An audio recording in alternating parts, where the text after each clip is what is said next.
morning. It is October 27th. I am actually not in our apartment. I'm currently dog sitting for my sister and brother-in-law. So I am in their apartment. I will show you the dog. I'm sure you've seen him already on my channel. He's very cute. Anyway, I'm here because I wanted to start off this vlog. I just wanted to be able to talk to you guys about all my thoughts and feelings while I'm rereading and reading the Once Upon a Broken Heart trilogy by Stephanie Garber. The series finale, A Curse for True Love, came out last week. Well, last week now because we're at the weekend. So I'm very much looking forward to finding out how it ends. I'm trying not to see how anybody really feels about it, although I've seen a few responses to this finale and I'm curious how I will feel about it. But I did start rereading Once Upon a Broken Heart and I actually finished the entirety of part 1 yesterday. And I just love being back in this world so much. I think a big part of that has to do with the fact that I really adore Evangeline. I think she is my favorite of Stephanie Garber's protagonists. And it's because in many ways, she's a reflection of both who I am and who I was. She reminds me a lot of myself when I was a teenager. And there are still aspects of her personality that I find super relatable now. One of the things in books that I really enjoy is just, finding books that feel whimsical and fun and fairy tale-like. Books that have great stories and fun characters and lots of magic in them and lots of interesting lore. And for me, Once Upon a Broken Heart, from the first time I read it, I have loved it because it encompasses all of those things. So I'm really enjoying revisiting that. I annotated this one the last time I read it, which was last year. But I added a new tab down there for moments where I find Evangeline particularly relatable. But yeah, I love it. I love this book so much. It is a comfort read, and no matter how the series ends, I think I'm always gonna just enjoy it solely for the fact it's a fun time. It's a fun time. It's a fun time and a good time. And so I am about 100 pages into it now, I think, which is always fun. It's very comforting to reread, and I do think that this first book is always going to mean something special to me just because I enjoy it so much. Jax. I love Jax. He gives me Klaus Michelson vibes. I said that last year. He and Evangeline give me Klaus and Caroline vibes, and that gives me feelings.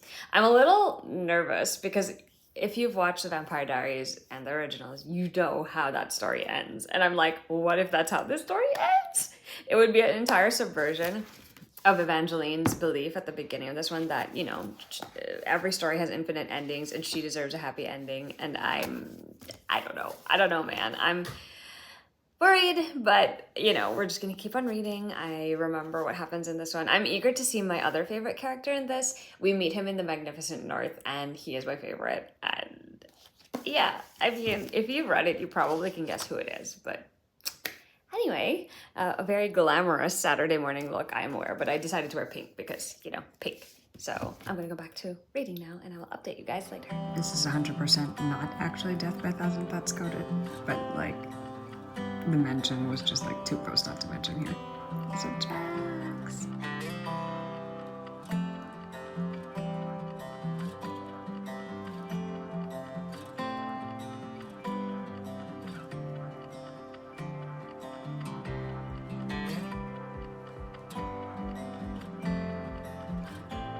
Hello everybody. If you hear a lot of background noise, it's because I'm actually in Hudson Yards waiting for my sister. We're going to dinner and to do a few other things. But anyway, I wanted to do a quick update on Once Upon a Broken Heart. I'm halfway through my reread and it is very good. I am quite enjoying myself.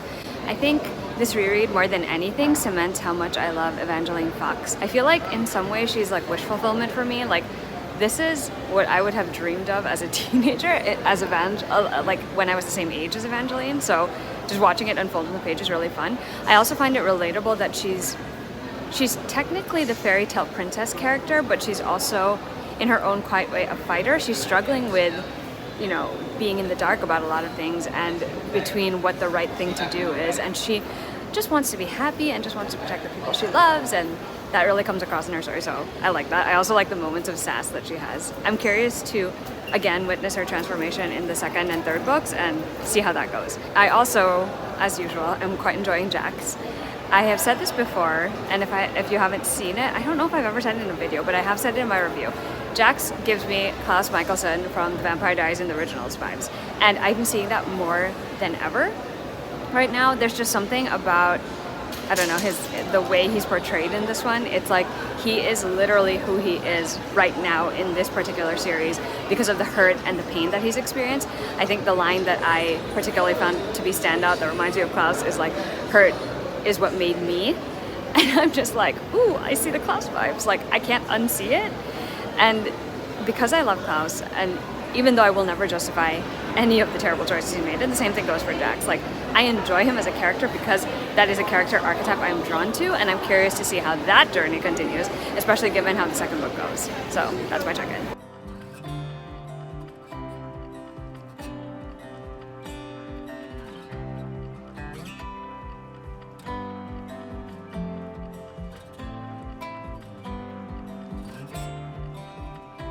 Somebody,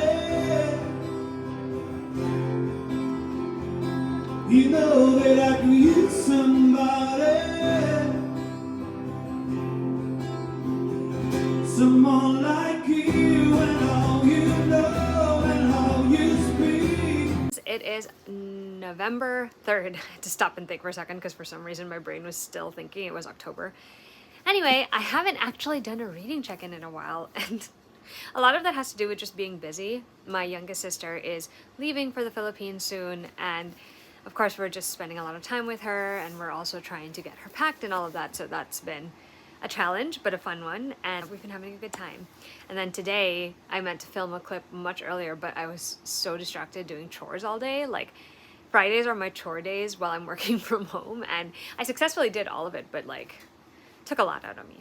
Anyway, I wanted to talk about the books that I'm reading. So I finished reading or rereading Once Upon a Broken Heart. This is not the edition that I reread, but I had a lot of fun revisiting the story. I really love Once Upon a Broken Heart. It is the embodiment of everything I really enjoy. In some of the fantasies I gravitate towards, it is cozy, it's whimsical, it's got fairy tale vibes and tropes, and it's got characters that I adore following. I think I'm particularly attached to the series because I love Evangeline Fox, who is the main character, so much. I adore her. I think she is wonderful. It was just a good time, honestly, just revisiting it. While I was reading Once Upon a Broken Heart, I couldn't unsee the comparison I'd started making after I read the second book of Jax being Klaus and Evangeline being Caroline from the Vampire Diaries / the originals. It's just, there were just too many instances that really drove that point home for me. Also, I loved seeing Chaos again. Chaos is my favorite secondary character in the books, although I do really enjoy Lala as well, but like Chaos is my favorite. It was really fun to revisit this, and I just had a grand old time just like seeing which lines I had marked and like looking at my annotations and adding new ones. Like, it was still a book that I really enjoyed, even though I knew where it was going and the different things that were going to happen in it, so that was a good time. But then, of course, that meant I had moved on to the second book, which is The Ballad of Never After. I started rereading this one the day after I finished the first book, and I am enjoying it as well so far. I am not looking forward to the part that I know is going to freak me out, but it's been really fun, and I like reading them back to back just because, like, this one starts almost right after. Actually, it does start right after the events of the first one. We are seeing how Evangeline is reacting to things. We're seeing what's going on with Jax, or well, are we really? And like, there's a lot more stuff. There's a lot more twisty, turny things going on. Of the two, this one was really my favorite when I read it, and I'm pretty sure it's going to be the same case now. But it's funny because there was a moment I had just read in this one today, or yesterday, where I was like, huh, this is giving me very, very strong Tangled energy, like Flynn Rider and Rapunzel energy. And I was like, I'm not even mad about it because I love Tangled. Tangled is one of my favorite Disney movies, so that was fun. I am very much looking forward to continuing my reread, especially given that I have finally gotten the chance to annotate a finished copy. As you can see, I have a lot of tabs in already, and I'm not even that far into the book.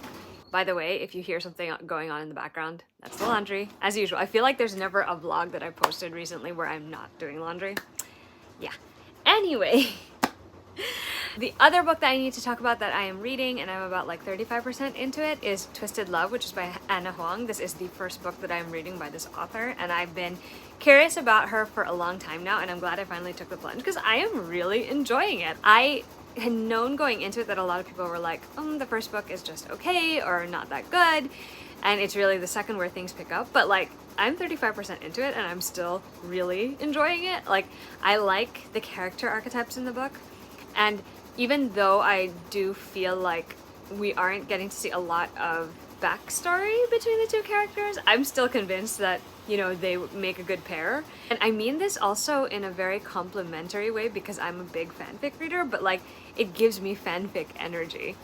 Like, I don't know if it's just because the tropes are so pronounced, but in a way that really works for the characters and for the plot. So far, I am very much enjoying that, and I am looking forward to continuing. I'm reading that one with Kristen. It's been... I actually don't know if she started yet, but I'm supposed to be reading it with her, so that's been fun. I will check in later.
I have finished my reread of The Ballad of Never After.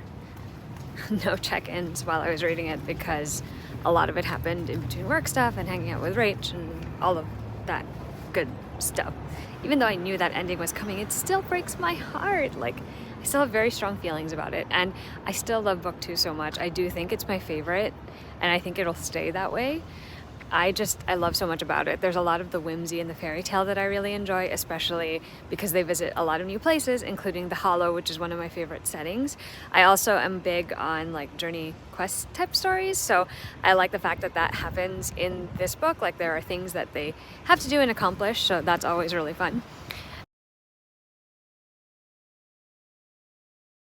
I also just love that there are so many good moments between Evangeline and Jax, who I adore. I love them both as characters, and it's so fun for me to see them interact and to see it go from being like really sassy and snappy, and sometimes they're at each other's throats, and sometimes they like each other, like, and then the ending. Okay, so I knew it was coming. I was sort of mentally prepared for it, but I was still kind of like, oh my god, there's so many revelations that happen back to back to back. And I still stand by my choice for who I think Evangeline should end up with. If you couldn't tell, I vote for Jax. Especially given that I forgot how much I dislike... Well, first of all, Castor's just chaotic, right? Castor Chaos is just chaotic. But I will have fun finding out his story too. But I also think that it really bothers me what Apollo does. I think it's just because it feels like such a violation to take something that's so much a part of who Evangeline is. Spoiler, this is kind of a spoiler for the ending, although I'm not telling you. He takes something that is very so much innately her, and it kind of sucks just to see that happen on page, and it feels very violating to me. I don't know if I felt that way the last time I read it, but this time I was definitely really upset. And like, Jax is not a good person either, and he's definitely made some Evangeline do some questionable things, but I feel like generally, especially in this book, he's always tried to give her a choice, which is always nice. Still love The Ballad of Never After, still highly recommend. I am so excited but also terrified to read A Curse for True Love now, because I don't know anymore. Like, I know what I want, but I also accept the fact that, like, this is not my story. I am not the one telling it, so I guess we're just gonna see how it goes.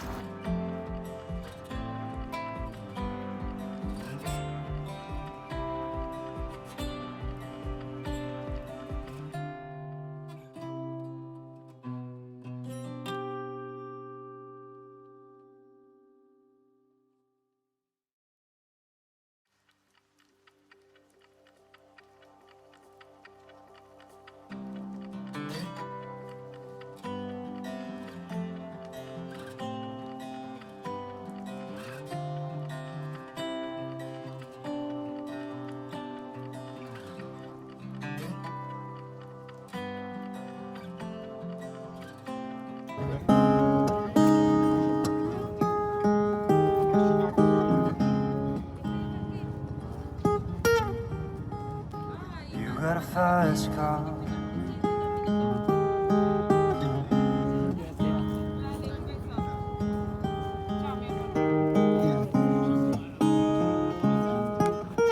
So remember we were driving in your car. Speed so fast I felt like I was drunk. Still lights lay out before us, and your arm felt nice wrapped around my shoulder. And I had the feeling that I belong. I had the feeling that I could just be someone. Be someone, be someone.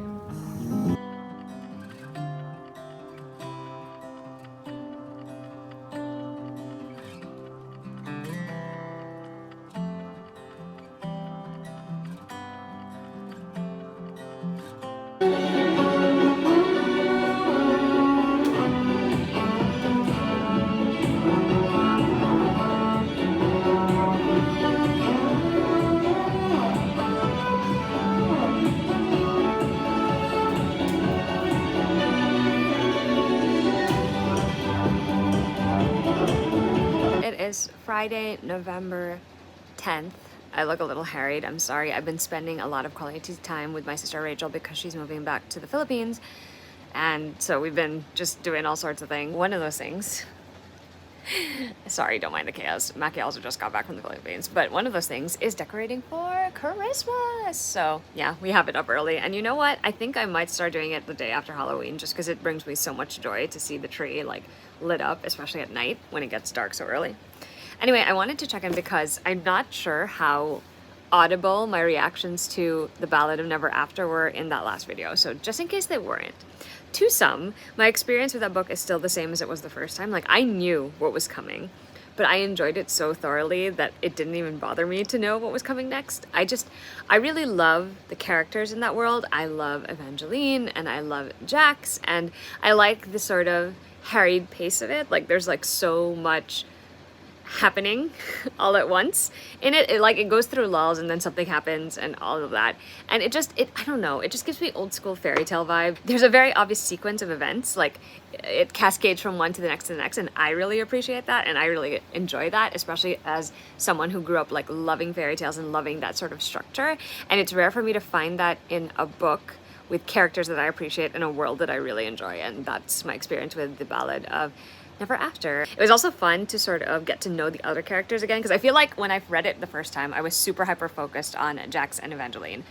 And reading it this time, like, I had a little more attention span to give to the other characters, and that was fun. Like, I enjoyed Luke, and I enjoyed Chaos, and I enjoyed Lala, and all of the other characters that make appearances, Apollo, of course. It was fun. And, you know, the ending still made me scream, because I feel like that's the appropriate response. And I'm a little stressed about how book 3 is gonna go. I think I'm gonna enjoy it just because I love Jax and Evangeline so much, but you never know. I don't know if I ever said this, but I did finish reading Twisted Love by Anna Huang as well, and I had fun with it. It is not a perfect book, and I will be the first person to say that. I think it does suffer a little bit from off-page relationship development. Like, you're given these facts about these characters, and, you know, like, knowing that they've known each other for years and that there's some sort of familiar relationship does help ease you into the idea of them as a romantic pairing, but it would have been nice to see more development of that on the page. Also, there's a lot of dramatic turns that book takes, and you know what? As someone who reads a lot of fanfic and sometimes will do it for the dramatic turns, that was fun for me. I don't necessarily know that the two characters are, you know, new favorites, like a couple that I would go and die for. Like, I don't know that is the status they have with it, but I did have a good time with it. Like, I think, and at the end of the day, I think sometimes that's the important part. I don't know. I love reading when it entertains me and it's for fun, and that book was perfect for that. And it will not surprise you to hear that I went straight into the second book as well, Twisted Games, and I'm also having a good time with that one. That one has the bodyguard trope. So Twisted Love had the brother's best friend trope. The second one has bodyguard trope. So the main character is a princess and the love interest is her bodyguard. I'm having fun with it. Again, like, it is one of those things where I'm like, is it going to be a new all-time favorite? I don't know. I mean, I'm like a fourth of the way through it, so I can't really tell, but I have been having a good time. The thing is, though, the book is doing something that I don't really love in books, and I've realized that like recently, and that's when it time skips forward. Like I was forewarned that that would happen, but it was still hard. It's still hard for me to like sort of get my mind around that, and I feel like there may be some suffering of the off-page development yet again. I don't know. We'll see, but I'm having a good time with it so far. I also intend to read my first manga of the month, and it is my buddy read with Danica, and that's the first volume of Phantom Thief Jian, which is by Arina Tanemura, and I have the 5 volumes that are currently out, or are out in this. I think it's a completed manga series, but I'm excited to read it. I actually first heard of this one because of Madison over at by Madison Fox. She enjoys the series, if I recall correctly. If I can find the video where she recommended it, then I will link it down below. But yeah, it was a good time, and I'm excited. I you know me, I love a good manga. So I will check in with you later. I gotta go back to work now. Goodbye.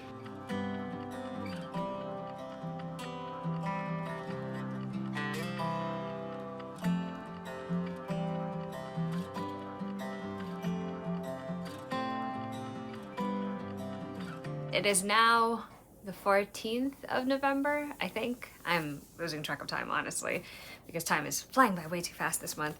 Anyway, I wanted to give you a reading update because last week I was in like a weird reading mood where I wasn't reading that much at a time, and all of a sudden, like 2 days ago, that flipped, and now I'm just reading like everything all the time, which is not a bad place to be in. Anyway, let's talk about what I actually did finish reading since the last time I checked in.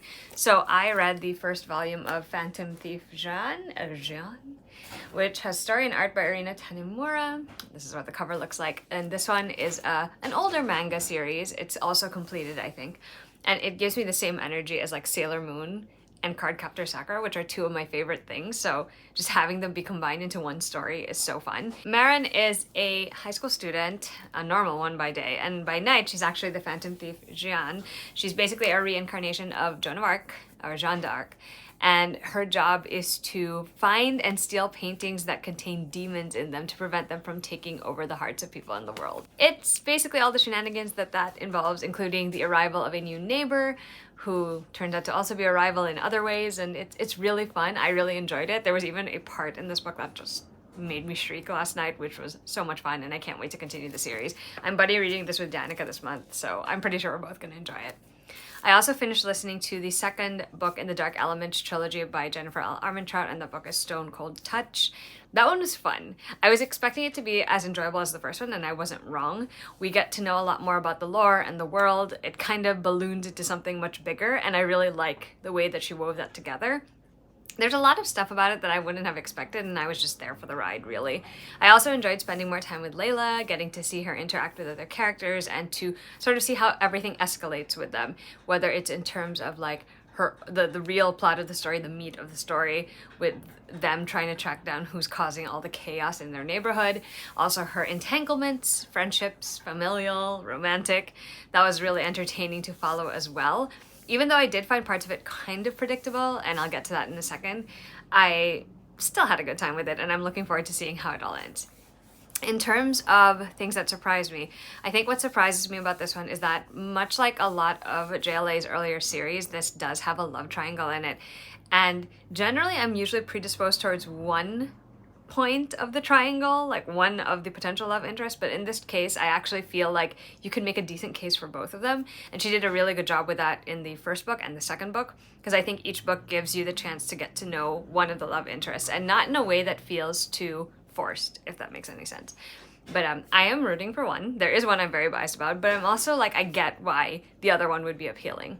The thing that I will say is a bit predictable is there's like a twist that happens right at the end. It's like a surprise revelation, or that's how it's supposed to feel, and I'm like, I kind of called that one from like very early on in the book. Like, it wasn't that hard to guess at, so if you've read a lot of JLA's books, you'll probably be able to figure it out too. If you really don't want to know the spoiler, I would suggest skipping just a little bit.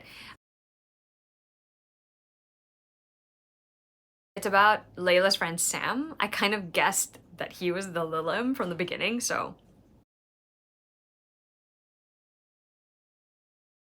that was not very much of a surprise, to be honest with you. Anyway, it was a good time. I'm looking forward to listening to the third one. Now, in terms of what I am currently reading, I am on Kindle still reading Twisted Games, which is by Anna Huang. That's the second book in the series, and I'm having a lot of fun with it. It's been entertaining. It gives me very much, now that I think about it, like sexier Chasing Liberty vibes. It's been a good time. Like I'm just happy to report that I finally read more than one book by Anna Huang, and I really think that her writing style is just something that would work for me in terms of keeping me entertained. And I really like getting to know the characters that make up the couples in the book as well. I like that this one is different from the first book, but it also has similarities in, particularly in like the way of the love interest and sort of how they're a little bit more like overprotective and also get jealous really fast and possessive, and that's always fun to read when you're in the mood for it. It's been a good time. It's a little longer than I anticipated, and I think I mentioned before, it's still, for a while it was doing the time skipping forward thing that I don't particularly love in books, but we've come to the point where it's not such a big time skip anymore, and we haven't actually seen it happen in a while, so that's the case. However, I have gotten to the point where shit's about to hit the fan, so I do not know what's going to happen next. Because it's a romance, I expect it to end happily. I do not know how we are going to get there, so I guess I will find out. And then, last but not least, I'm currently slowly making my way through A Curse for True Love, which is the finale to the Once Upon a Broken Heart trilogy by Stephanie Garber. And I am having so much fun with this book so far. I think it's just because I love the characters and this world so much that I'm really enjoying myself. I've been reading so much into like different lines or different things that are happening. I have very strong feelings and opinions about what should happen in this book, but I also love that in many ways, you know, we're getting sort of subversions or like twists on fairy tale tropes and plots and things and characters, and I really like that. One of the things I need to point out is a little bit spoilery, so if you really don't want to know anything about A Curse for True Love, I would suggest skipping ahead, but I needed to talk about it because I do find it very clever. The book itself starts off with part 4, Happily Ever After. And this will be confusing to you if you haven't had a chance to reread The Ballad of Never After, which ends on part 3.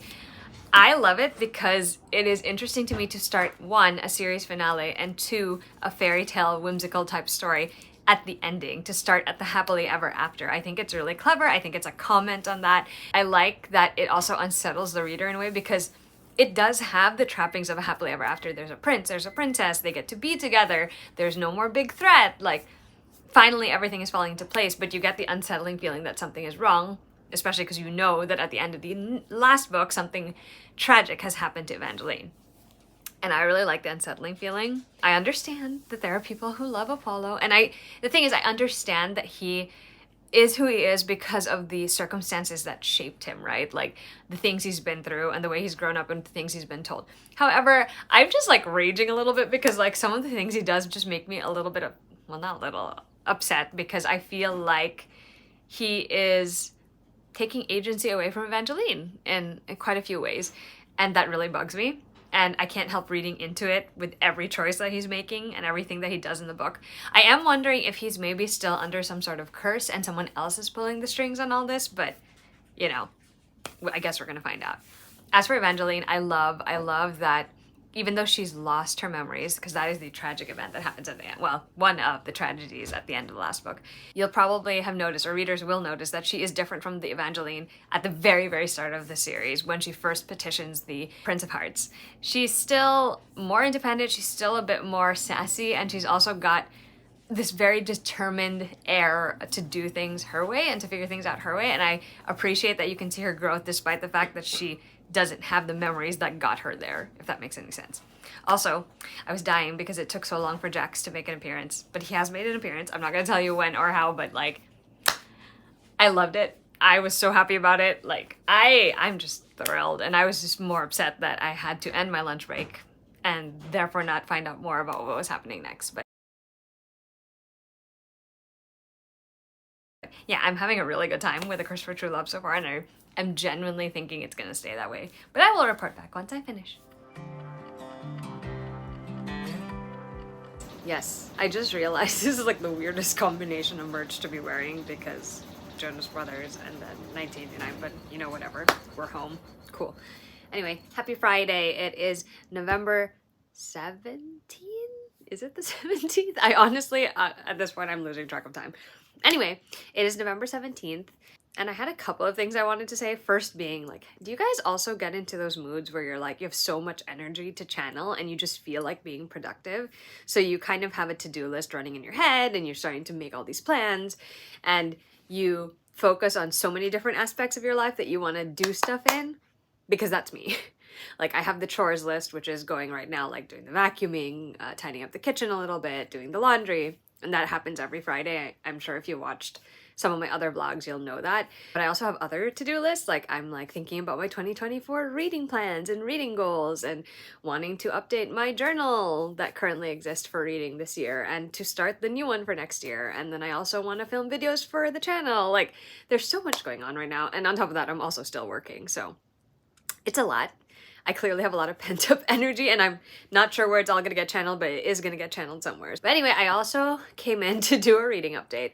So a couple of things, I don't have them all near me, but I am still reading Phantom Thief Jean, which is by Irina Tanemura. This is the 5th volume, which is the only one I have left to read right now. And I'm still enjoying it. It's pretty fun, unfortunately, because it's so short, or it's at least shorter than some of the other series. And I'm not sure if that's because of the timing of when it was published or, you know, just the style the author wanted to write in. I feel like everything was condensed into such little time that it didn't feel like we had enough time to really sink our teeth into new developments before we were moving on to another development, if that makes sense. It's interesting because the concept is super simple and it's really fun, but then we find out more and more about the lore and like the people surrounding Maren in the story as it progresses. And while it's all been good and fun and like I'm generally a little bit more lenient, I guess, when it comes to manga, because I accept most things as they are, I do think if there had been a little bit more time to develop sort of Maren's character and the characters of the people around her and the relationships and all of that, it would have been even more impactful every time a reveal came in, which is not to say that every time a reveal came in, I still wasn't like, whoa, what a cool reveal or what a fun reveal, because that still happened. Like there have been so many twists and turns in just 4 volumes, which I think is great. I do like the story. I do think it's interesting, and the way that the author has decided to combine all these different things. There's like heaven and hell, and then there's like this reincarnation stuff, and then there's the whole magical girl transformation aspect. All of it has been really fun, and I've liked that a lot. I think the characters are likable enough. I've generally been enjoying the series. I'm glad we picked it up. I'm really curious to find out how it ends, especially given how volume 4 ends, because it was kind of like a doozy of an ending. Okay, but the things that I don't necessarily love about it, I'm not super fond of the art style. It does remind me of some other older shoujo manga that I've read before, but I do find some of the scenes, especially when it's like action scenes, a little bit unclear. Like I feel like it's too crowded for my taste, and though I can normally make sense of it after a minute or two, like it's a little bit less readable because of that, I guess, but that's just personal opinion. I also find that some of the characters do or say things that just like bother me, especially the male characters with the females. They're always trying to take advantage of Maren. Like her purity and her innocence is such a big deal in this story, and I'm just like, my gosh, why are you guys like this? Like, why does this have to be part of your character? Like, I guess it makes sense given what you're supposed to represent, but at the same time, like, it still makes me uncomfortable that those things are a part of the story. Like people trying to force their intentions on Maren, and like the way they talk about her sometimes and her physical attributes. I'm like, oh my gosh, please stop. It doesn't happen very often. I will caveat it with that. Like it's not as frequent as I've seen it in other series that I have watched or tried to read, but it still is enough where I'm just like, please, we could just have like skipped that entire part and it would have been fine without it. And still, it's really fun. I'm curious to see how it will end, so I will be reading the last volume today. I am also reading, well, let's see. I don't know if I updated about Twisted Games, but I did finish that one the other day and I really, really enjoyed it. The first half of the book was good. It was entertaining. It let me get to know the characters a little bit, but I think I mentioned it was doing something I didn't love, which was like time skipping forward. I also went into it forewarned, so I guess it didn't bother me as much as it would have otherwise, but I still am not very fond of it. However, the back half of that book, so good. Like the tension was so great, like just wanting to find out the outcome of their situation and how it would hopefully work out for them. It was all really good, and I liked seeing the dynamic between Reese and Bridget grow. It was great. I definitely enjoyed it more than the first book, and a lot of that has to do with the fact that like I enjoyed both of the main characters this time, and I also felt like even though I could sort of see the direction the plot was going to take, it it just felt like a movie a little bit in a good way, and I really enjoyed that. So yeah, it was so fun. I then started reading for my family book club Things We Never Got Over by Lucy Score, and I'm not very far into it. Well, that's not true. I'm a decent amount into it, and I have to say right now I'm just really entertained. The situation is over the top and outlandish in a way where it's like every possible thing that could have not gone right for this main character is happening. But the way that Lucy Score writes is super readable, and she's just made it so that I feel entertained. Like, I feel bad for the character because she's going through a shitty situation, obviously. But I do like her a lot. Like, I like her personality. It's entertaining to watch how things are unfolding for her right now. I'm not so sure how I feel yet about the love interest in this book, but we'll get to that. I'm still very entertained though, so that's a good thing. And of course, I am still reading A Curse for True Love, and I have thoughts. I honestly can't remember the last time I updated. I feel like I might have said something about the chapter that I love best in this book. So I reread that same chapter. It's literally 5 pages long. And if you're actually counting it by like how full the page is, it's technically only 4 pages long. But this chapter, I don't know, it just hits different. Like, it hit me different. Like, it has some of my favorite lines in the book. It has some of my favorite thoughts in the book. It's so good. It's so good.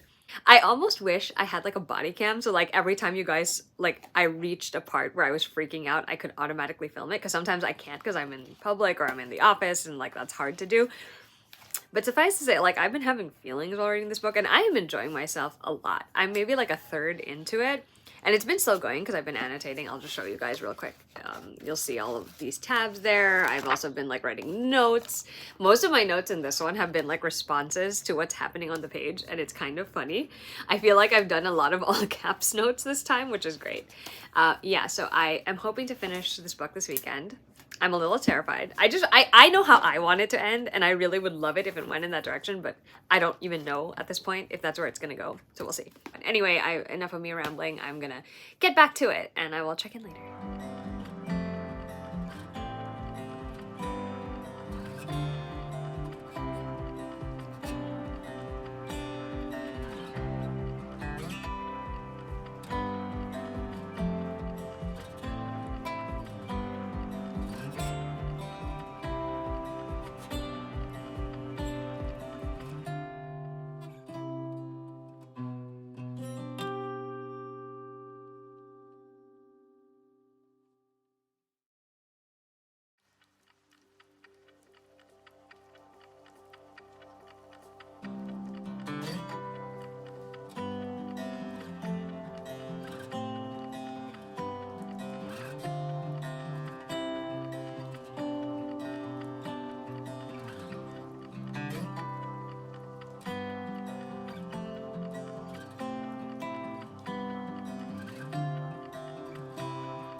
Feeling today, Lovey? I'm cooking with my bare hands. You did very fine.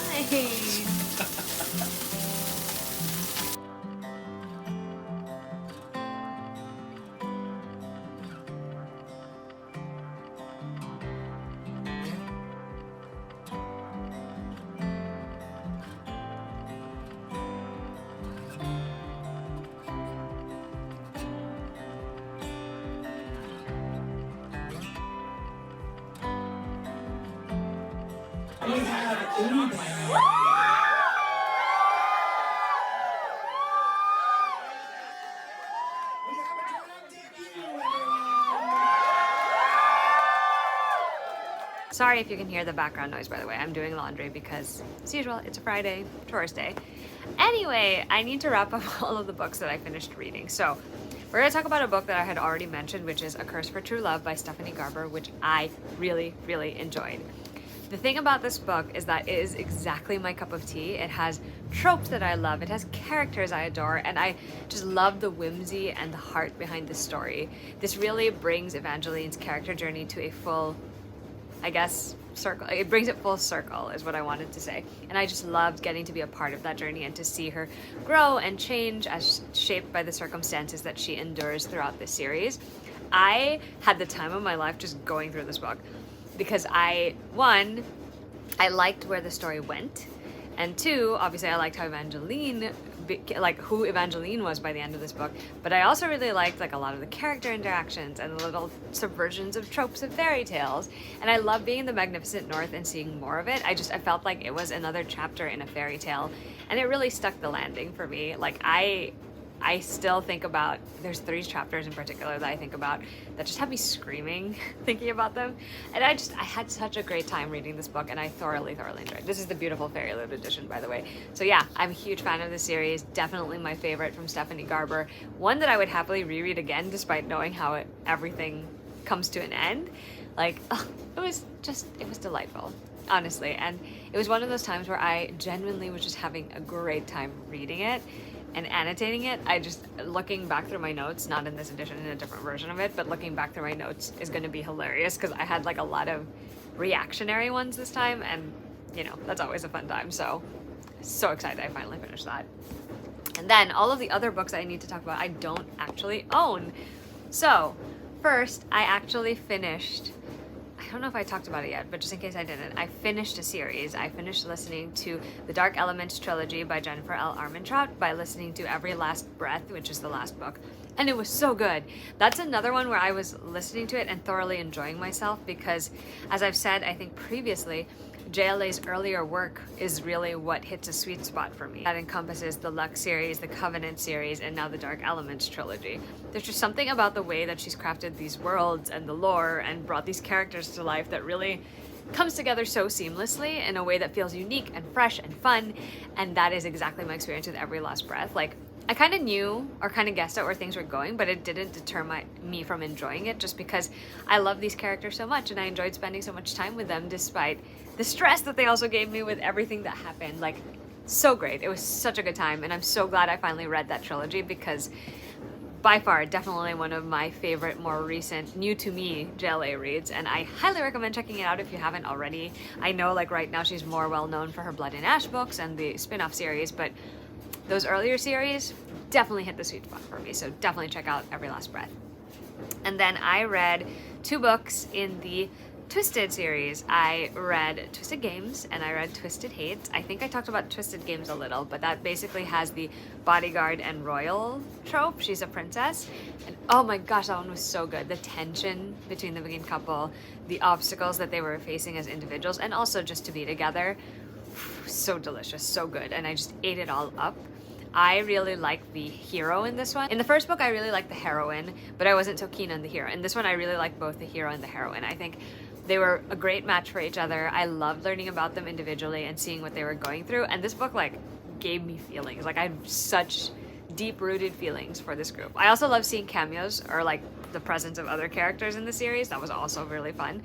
So yeah, it was so enjoyable. I got so swept up in all of the stuff that was going on, and it ended so satisfyingly. And the same can be said for the book that comes right after, which is Twisted Hate, which I thought I was going to enjoy, but I don't think I anticipated how much I was going to love it. It has so many tropes that I adore. Watching it on page was just such a delight, and I love both of the main characters as well. I enjoyed seeing their dynamics so slowly shift from where it was at the start to where it is at the end, and it was just beautiful and wonderful, and it made me so happy to read. So I thoroughly enjoyed that. I also listened to This Woven Kingdom, which is by Tahara Mafi. This was a book that I buddy read with my friend Danica, and that one I think is good. It has some interesting lore, and I also like sort of the nods to like, it feels a little bit like a Regency book, but also like a fairy tale. And I will also say this, like the first chapter was so promising to me because the cadence of Mafi's words and the way that this character and this world and this lore and the setup were all being laid out was really brilliant. However, unfortunately, as the book continued on, I found myself feeling less and less interested. A part of that has to do with the fact that things are happening, but they aren't really action-based things, or they did feel like anything out of the ordinary. It felt weirdly slice of life for a story that has a lot of court intrigue in it and a lot of like political power that is going to become the thing that everyone fights over, obviously. So I felt like at some points I was just dragging my feet because it was a little too it felt a little too much in the characters' heads. And I don't know if that makes any sense to anyone who hasn't read it, but it felt more like I was just walking with them with their day-to-day, and sometimes that's fine, but I think because my expectations had been a little different, it didn't serve the book well that I had those expectations. I did really like the character Aliza. I really like the main character Aliza. I thought she was such a fun one to follow just because she's so smart and determined and focused to survive, really, and I like that about her. Like, she was pretty self-aware for a character, and I quite enjoyed that. I didn't like the other main character as much, Cameron. He was okay. Like, I didn't dislike him either, but it wasn't always fun for me to be in his head in particular. And I think that was the other part of the book that didn't work well. I mean, it did crescendo into something really interesting at the end. I don't know that I'd be rushing to continue the series, but maybe when it's finished, I'll consider giving it a shot. But yeah, I finally read that one as well. I did read a couple more volumes of Attack on Titan yesterday, so I think I read volume 24, 25, 26, and 27, so 4 volumes. This was sort of the same feeling I'd had about volume 23, where I was like, I wasn't too keen on switching perspectives, and I wasn't too keen on the time skip. Because as you guys know, I'm someone who does really well with time skips. However, I shouldn't have doubted that AOT would just pull me right back in, because now I'm just like, I don't know what's gonna happen next. Like, I have a theory about what kind of stunt is gonna get pulled, but right now I'm just like enjoying the fact that there's some badass moments from some of my favorite characters, and we're learning new things about this world and what could possibly happen. So yeah, it's a miracle, honestly, that I have never been spoiled for how Attack on Titan ends, and I'm so close to that ending. So we'll see. We'll see how I feel about it. I know it's gotten a mixed response from people, but I am very curious to see how I felt about it. It is December 4th, the first official Monday of December. I've also been in like a weird mood. A lot of that has to do, obviously, with the state of the world right now. There's so much going on, and it's been difficult to try and balance, you know, being informed and being aware of what's going on and doing something about it in the ways that I can, and also just giving myself breaks in order not to get too overwhelmed, since I tend to really spiral and get in my head and suffer from really bad anxiety and stress over that. So it's been a weird time, but I have found that sometimes when I really want to escape, I have been looking or reading more things. It's also the festive season this month, but I don't think I've quite gotten myself to the point of feeling super festive. And a lot of that also has to do with not just the state of the world, but also the state of myself. I feel like at the time transitioning from autumn into winter is always really hard for me. It's because there's less sun. It's also because, you know, there's a part of me that's still like catching up. I feel like I'm moving in slow motion when the rest of the world is moving around me. And it's always really, really difficult to deal with. But, you know, one day at a time, we're just going to keep moving forward. We're going to keep doing the best we can. Anyway, so ignore the mess. This is the first time in a while that I've sat on the floor to film something, but I figured it would be a good time to do an update. So I actually have already finished my first book of the month, and that book was Twisted Lies, which is the 4th book in Anna Huang's Twisted series. And I enjoyed this one. I don't know that I loved it as much as I loved Twisted Games or Twisted Hate, which, so good, those 2 books. But I did like Stella a lot. I found that I could relate to her quite deeply, especially her fears and her worries and the things that she continued to try to do despite them. I liked her relationship with Christian. I liked the tension between them and the romance between them, although I feel like the payoff for it wasn't quite as good as the payoff has been for some of the other couples in the series. Speaking of the other couples in the series, I did really like seeing everyone on page again, though. That was really fun for me, and, you know, at the end of the day, it was a good time, and I read it super quickly, so that was a good thing. I also started reading my buddy read with my sisters and cousin for this month, and that book is Ikigai. I've had it on my TBR for like a while now. And, you know, it's really interesting because it's giving me vocabulary for things that I know conceptually or have talked about with other people conceptually. And it's funny because it feels like another call out from the universe to start doing the things that I know I am capable of doing yet again. So we'll see where that goes and where that takes us. The 3rd book I'm reading this month is Our Cursed Love, which is by Julie Abbott, and I'm so delighted so far. It really gives me the vibes of a shoujo anime, a shoujo slice of life with a little bit of magic anime, and I am here for it. The fact that it's set in Japan already gives it such a sweet spot in my heart. It's a country that I only ever visited once, and I would love, love, love to go again, maybe sometime soon, who knows. But I also really just like the way that it feels like watching an anime, and I feel that way about all of Julie Abbey's works, but this one is just bringing me so much delight. It's set during the holiday season, which is always fun. And the only maybe comment I'll have about it, and that's because I'm not a teenager, but like some of the things that these two characters are thinking or doing or not doing can be a little frustrating, because it's like, oh my gosh, I know better now, you should communicate. But then I try to remind myself that when I was that age, I also probably would have reacted the same way. So yes, I'm still being very charmed by it. I'm curious to see how things will play out, and as usual, it's like flying by for me. And then the fourth book that I'm reading, or in this case listening to, it's actually a novella called Shadows by Jennifer L. Armentrout, and it's a prequel novella to her Luck series. And it features two characters who do make an appearance in the series. That's Dawson Black and Bethany. It's just cute because you kind of, a little spoilery if you haven't read the series, but Dawson and Bethany are dating, or were dating, or had a relationship in the Luck series. I can't remember the specifics of it, but they did have some sort of relationship, and this kind of gives you the lead up to that, and how they met and how they got to know each other, and how she discovered the truth about the Luxon. And it's really adorable so far. Like, I just like seeing their dynamic together, and I also like seeing a handful of other characters that I'm familiar with. The one thing that does throw me off is I've always pronounced Dawson's brother's name as Damon Black, just because that's how it, you know, in my mind when I saw it on the page, that's how it read to me. But the narrator's pronouncing it Demon Black. And like, on the one hand, I kind of get it, because he does do some things that are a little questionable, and he kind of has that bad boy aesthetic. But at the same time, I'm like, no, it's Damon. It's Damon. In my mind, it's Damon. So yeah, that's actually one of my favorite things about this novella, aside from seeing Dawson and Bethany sort of form the relationship. I've also really liked seeing the Black siblings together. I love the interactions between Dawson and Damon and Dee, and that's always been fun. So revisiting the series is going to be very interesting for me.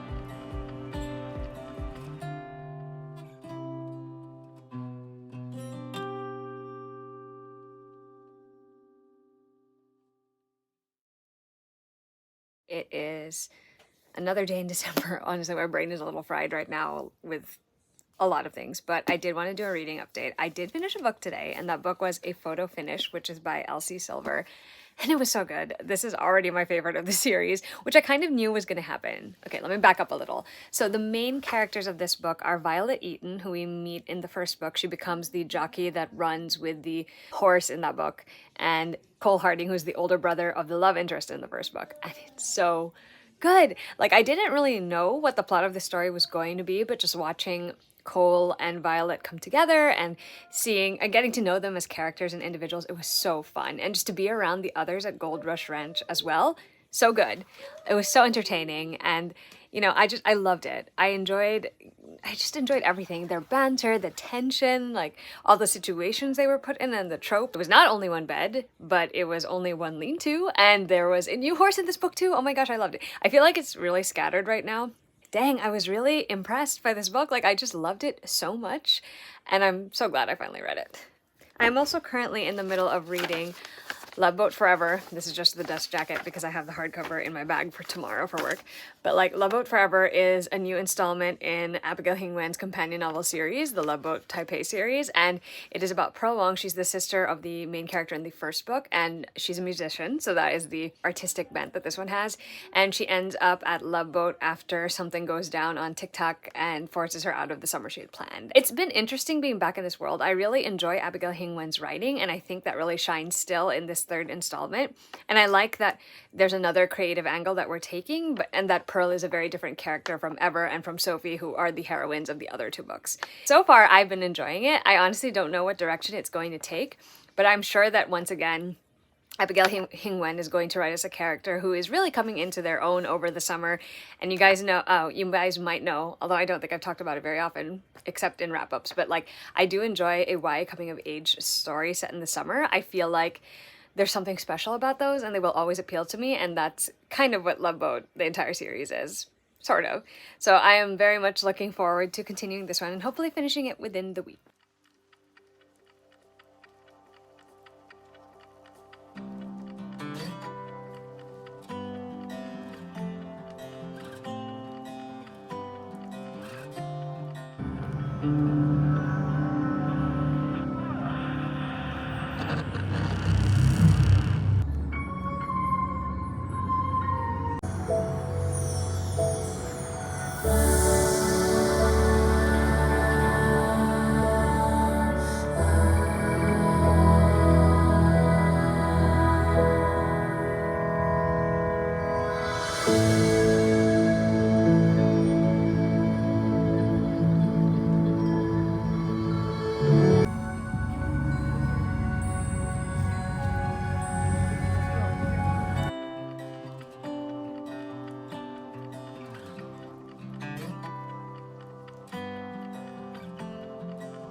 Unfortunately, I haven't really been able to vlog much for the rest of December, so I thought I would just come on and wrap up this vlog and say thank you so much if you have watched any of the vlogs or videos this year. I really appreciate you taking the time out of your day to watch these videos and to leave a comment. It really makes me happy given that I'm slowly getting myself back into the groove of things and hope to continue that in 2024. So I hope you will stick around. I hope you've had a good holiday season. I hope that you are in good health and that you're able to find peace and joy and love, serenity where you need it. I am signing off now for 2023 and I will see you guys in the new year. Bye!